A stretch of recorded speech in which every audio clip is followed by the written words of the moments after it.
असा हा पारंपरिक गुळाचा जाड रव्याचा शिरा चवीला खूपच भारी होतो। त्यासाठी मी गव्हाचा जाड रवा घेतला आहे 1 वाटी। हा वजनी म्हणाल तर 150 ग्रॅम आहे।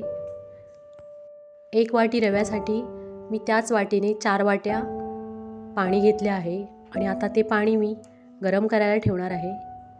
इथे कढईमध्ये तूप घेतले आहे 4 चमचे आणि त्यामध्ये आता तो रवा आपण भाजायचा आहे। या शिऱ्यासाठी तूप फारसं नाही लागत, थोड्या तुपामध्ये सुद्धा तो होतो। आता इथे मी रवा तुपामध्ये घातला आहे। नमस्कार, स्वागत आहे तुमचे अजून एका छानशा रेसिपीमध्ये। तर आता रवा बारीक गॅसवर भाजून घ्यायचा आहे आपण। त्याला छान सुगंध सुटला पाहिजे। हा रवा कलरला ब्राऊन असल्यामुळे भाजलेला समजत नाही, तेव्हा छान असा सुगंध सुटायला लागला की भाजला असे समजावे आणि रव्याचा थोडा रंग सुद्धा पांढरा दिसायला लागतो।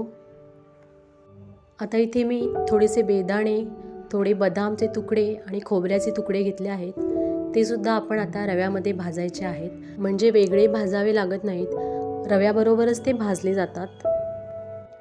रवा आता छान भाजत आला आहे। आता इथे मी 1 वाटी रव्यासाठी पाऊण वाटी गूळ घेतला आहे। तुम्ही हवं तर 1 वाटी सुद्धा घेऊ शकता। रवा छानपैकी आता भाजला आहे। त्यामध्ये आता गरम केलेलं पाणी घालायचे आहे। हे पाणी 4 वाट्या आहे।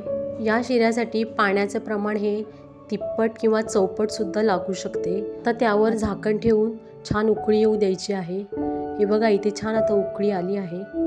परत एकदा छान ढवळून घ्यायचे आहे। पाणी थोडी सुकल्यावर त्यामध्ये गूळ घालायचा आहे आणि गूळ छान एकजीव होईपर्यंत मिक्स करून घ्यायचे आहे आणि मग नंतर त्याच्यावरती झाकण ठेवून द्यायचे आहे, म्हणजे गुळाच्या पाण्यामध्ये रवा छान शिजला जाईल। 5 मिनिटं तरी शिजायला लागतील, तेव्हा गॅस मात्र बारीकच ठेवायचा आहे। हे बघा, आता इथे गूळ छान विरघळला आहे आणि आता रवा त्या गुळाच्या पाण्यामध्ये शिजत आहे। पुन्हा एकदा झाकण ठेवायचे आहे। आता इथे शिरा छानपैकी शिजला आहे। त्यातलं पाणी पण कमी झालं आहे आणि थोडा घट्ट पण झाला आहे। हा गार झाल्यावर आणखीनच घट्ट होतो। वरून थोडे चमचाभर तरी तूप घालायचे आहे, म्हणजे शिऱ्याला असा शायनिंग मस्त येतं, ग्लेज येतो असा एक प्रकारचा। हा शिरा शिजण्यासाठी जरा जास्तच वेळ लागतो। आता इथे मी जायफळ किसून घालत आहे। गुळाचा पदार्थ असला की जायफळ जरा चांगले लागते त्यामध्ये।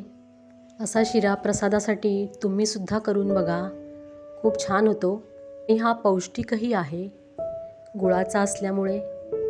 चॅनलवर नवीन असाल तर चॅनलला सबस्क्राईब जरूर करा आणि व्हिडिओला लाईक करा आणि बेल आयकॉनवर हिट करा, म्हणजे येणाऱ्या व्हिडिओची नोटिफिकेशन तुम्हाला सगळ्यात अगोदर मिळेल। आता इथे आपला प्रसादाचा शिरा तयार आहे। व्हिडिओ पाहिल्याबद्दल सर्वांचे खूप खूप धन्यवाद। आता भेटू पुढील रेसिपीमध्ये, तोपर्यंत नमस्कार।